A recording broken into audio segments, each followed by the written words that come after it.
आज की क्लास में बात करेंगे जैन धर्म की। ये एक छोटी सी क्लास है, लेकिन इससे रिलेटेड क्वेश्चन जो है हमारे एग्जाम में आते रहते हैं, तो देख लेते हैं एक बार इस क्लास को।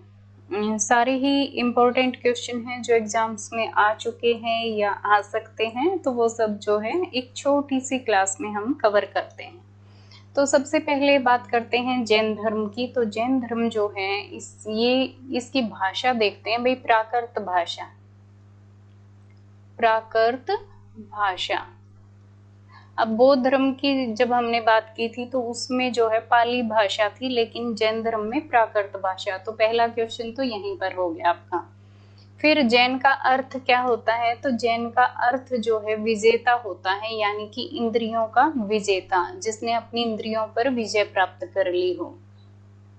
इसके संस्थापक कौन माने जाते हैं? ऋषभ देव, जिनको आदिनाथ भी बोला जाता है। यानी कि ये दोनों नाम एक ही जो संत के हैं, तो इन्हें अलग अलग ना करके, मतलब नाम जो है दो रख दिए हैं, व्यक्ति एक ही हैं।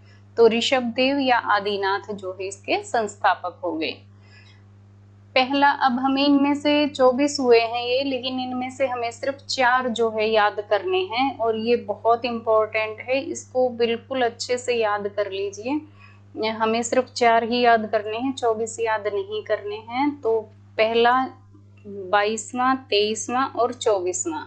तो पहले जो हुए हैं वो ऋषभ देव हुए हैं, यानी कि आदिनाथ। और इनको जब दिखाया जाता है किसी भी पेंटिंग में, तो स्वर्ण रंग में दिखाया जाता है, यानी कि जो सोने का रंग होता है वो। और इनका प्रतीक चिन्ह जो है वो बैल को माना गया है। मैंने हल्की फुल्की सी ड्राइंग बना दी है इनको थोड़ा सा समझाने के लिए, ताकि लंबे समय तक आपके दिमाग में ये चीजें याद रहें। बैल जो है वो ऋषभदेव या आदिनाथ का प्रतीक चिन्ह है। नेमिनाथ 22वें तीर्थंकर थे, तो इनको काले रंग से दिखाया गया है। और शंख जो है इनका प्रतीक चिन्ह है। फिर 23 में जो है पार्श्वनाथ हैं, जिनका रंग नीला है, और सांप जो है प्रतीक चिन्ह है।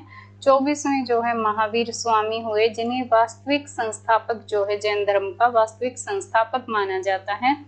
तो 2 क्वेश्चन आ सकते हैं कि भाई संस्थापक जो है, अगर सिर्फ संस्थापक पूछा जाए तो ऋषभदेव या आदिनाथ आएगा, और यदि वास्तविक संस्थापक पूछा जाए तो महावीर स्वामी आएगा। और महावीर स्वामी को पीले रंग से दिखाया जाता है, और सिंह जो है इनका प्रतीक चिन्ह है। अब देखिए, जो पहले तो इसको देख लो कि स्वर्ण रंग जो है सबसे पहले वाले का है, और सबसे लास्ट वाले वो भी तो येलो कलर ही होता है, स्वर्ण रंग एक तरह से, और येलो रंग ही ये है, यानी कि फर्स्ट और लास्ट वाले का रंग जो है वो स्टार्टिंग उनसे होती है, तो उनको स्वर्ण में दिखा दिया और इनको येलो में दिखा दिया, उनको बैल और इनको सिंह। तो जो है ये भी जो है 4 पैरों वाला वो हो गया जानवर, और ये भी 4 पैरों वाला हो गया। तो इस तरीके से भी याद रख सकते हैं कि पहले वाला बैल और बाद वाला सिंह। वास्तविक संस्थापक था इसलिए सिंह के रूप में दिखा दिया, मतलब ये याद करने के लिए। और शंख जो है वो 22वें, यानी कि नेमिनाथ को जो है शंख के उसमें दिखाया गया है। और पार्श्वनाथ, इसमें जो है शय की ध्वनि जो है वो ज्यादा, जब बोलते हैं तो शय, ऐसे सांप ऐसे बोलता है ना थोड़ा सा इस तरह से, तो शय की ध्वनि जो है वो सांप, इसका वो याद रखें।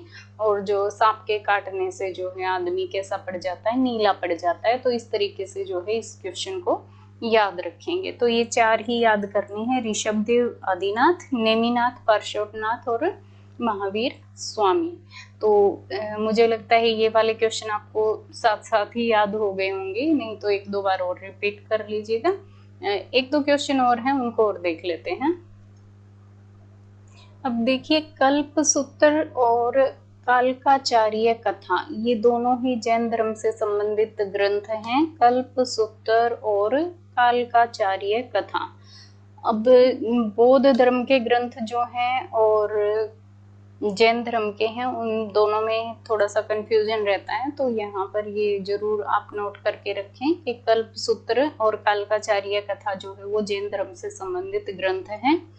लघु चित्रण शैली की यदि बात करें तो सबसे पहले पाल शैली में लघु चित्रण हुआ, जो कि ताड़पत्र पर हुआ, और उसके बाद जैन शैली में लघु चित्रण हुआ, वो ताड़पत्र और कागज दोनों माध्यम में हुआ। अब नोट करने वाली जो बात है वो है कि कागज पर चित्रण भारत में जब पहली बार हुआ, भारत में पहली बार कागज पर चित्रण जो है वो जैन शैली में हुआ, यानी कि स्टार्टिंग यहीं से हुई थी, जैन शैली से ही कागज पर चित्रण करने की, और ये समय था 14वीं शताब्दी में। अब जैन गुफाओं की यदि बात करें तो सबसे पहली जैन गुफा जो थी वो थी सीतनवासल। सबसे पहली जैन गुफा या जैन धर्म से संबंधित चित्रों के प्रमाण जो है वो सीतनवासल से मिले हैं। फिर जो है